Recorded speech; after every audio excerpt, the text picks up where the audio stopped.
వైఎస్ఆర్ జిల్లాలో ఈ నెల 14న జరగనున్న నీటి సంఘాల ఎన్నికల్లో దిగజారుడు రాజకీయాలకు తెరలేపింది టీడీపీ.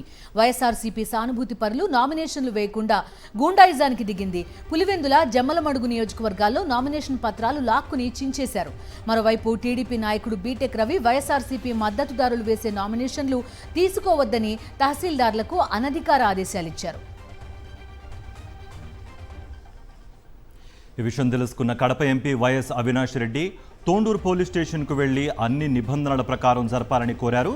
జమ్మలమడుగు నియోజకవర్గంలో టీడీపీ నేతల అరాచకాలపై ఎమ్మెల్సీ రామసుబ్బారెడ్డి ఆర్డీఓతో పాటు డీఎస్పీకి ఫిర్యాదు చేశారు. కూటమి ప్రభుత్వంపై వ్యతిరేకత ఎక్కడ బయటపడుతుందోనన్న భయంతోనే ఇలా చేస్తున్నారని మండిపడ్డారు రామసుబ్బారెడ్డి.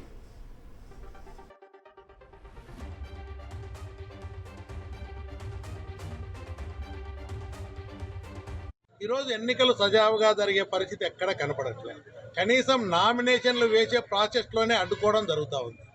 అంటే రైతులు పన్ను కట్టిన తర్వాత పన్ను కట్టించుకునే దానికి వీఆర్ఓలను బెదిరిస్తే కూటమి నాయకులు వాళ్ళు ఫోన్లు ఆఫ్ చేసి అందుబాటులో లేకుండా పోతూ ఉన్నారు. ఎంఆర్ఓ ఆఫీస్లో పోతే ఎంఆర్ఓ ఆఫీస్లోనే మీరు పోటీ చేయకూడదని బెదిరించే పరిస్థితి, అధికారులను మీరు ఇవ్వద్దని చెప్పి బెదిరించే పరిస్థితి. చిన్న ఉద్యోగస్తులు ఈరోజు వీఆర్ఓలు ఎంఆర్ఓలు ఫోన్ చేస్తే మేము చేసినామండి చెప్పినామంటారు. అక్కడ పోతే వీఆర్ఓలు చెప్పలేదంటారు. కొంతమంది కొన్ని సర్టిఫికెట్లు ఇచ్చిన తర్వాత మధ్యలో బెదిరించి ఆపేసినారు. వీఆర్ఓలు అందుబాటులో లేరు, స్విచ్ ఆఫ్ చేసుకున్నారు ఫోన్లు.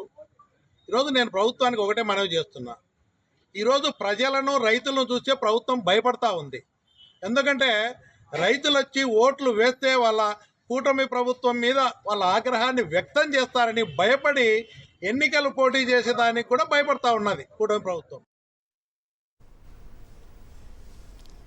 పూర్తి డీటెయిల్స్ మా కరెస్పాండెంట్ శ్రీనివాస్ని అడుగుదాం. శ్రీనివాస్, చెప్పండి, ప్రజాస్వామ్య స్ఫూర్తికే విరుద్ధం ఇది. అసలు నామినేషనే పడకుండా చేసుకోవాలనుకుంటున్నారు. ముందు వాస్తవంగా చూసినట్లయితే ఒక రకంగా గూండాయుధం చేస్తున్నారనేది అయితే స్పష్టంగా చెప్పొచ్చు. ఎందుకంటే నీటి సంఘాల ఎన్నికలకు సంబంధించి రైతుల ప్రాతినిధ్యం ఉంటుంది. ఈ రైతుల ప్రాతినిధ్యానికి సంబంధించి ఎవరైతే నీటి సంఘాలు కాబట్టి వాళ్ళు ఆ పొలాలకు వినియోగించుకునే నీటి కోసం నీటి పన్ను బకాయిలు ఉండకూడదు. ఈ నీటి పన్ను బకాయిలు చెల్లించి ఎన్నికల్లో పోటీ చేసేందుకు వైఎస్ఆర్సీపీకి సంబంధించి కానీ ఇతర రైతులు కానీ అక్కడికి వెళ్లిన నేపథ్యంలో తహసీల్దార్ కార్యాలయంలో ఇటు పులివెందుల నియోజకవర్గం, జమ్మలమడుగు నియోజకవర్గంలో విపరీతమైనటువంటి గూండాయుధం చేస్తున్నటువంటి పరిస్థితి అయితే స్పష్టంగా కనిపిస్తుంది. దాదాపు బీటెక్ రవి 40 వెహికల్స్ వేసుకొని తహసీల్దార్ కార్యాలయాల చుట్టూ తిరుగుతూ ఎవరైతే నామినేషన్ కోసమో లేకపోతే నీటి పన్ను కట్టి క్లియరెన్స్ తీసుకోవడం కోసం వచ్చినటువంటి వైఎస్ఆర్సీపీ నేతల మీద ఏదైతే దాడులు చేసేటువంటి పరిస్థితికి కూడా వస్తున్న నేపథ్యం అయితే ఉంది.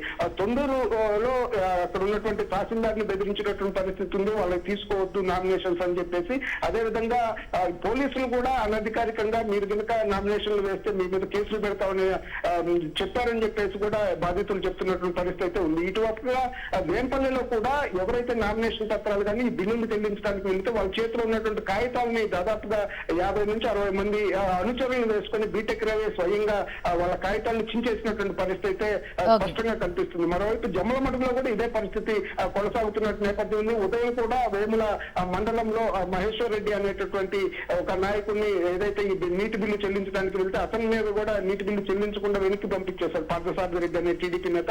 ఈ విధంగా గూండాయుధం చేసి నీటి ఎన్నికల్లో తమకు అనుకూలంగా మార్చుకోవాలనేటువంటి ప్రయత్నం అయితే స్పష్టంగా చేస్తున్నారనేది మనకు తెలుస్తుంది. Okay Srinivas, thank you.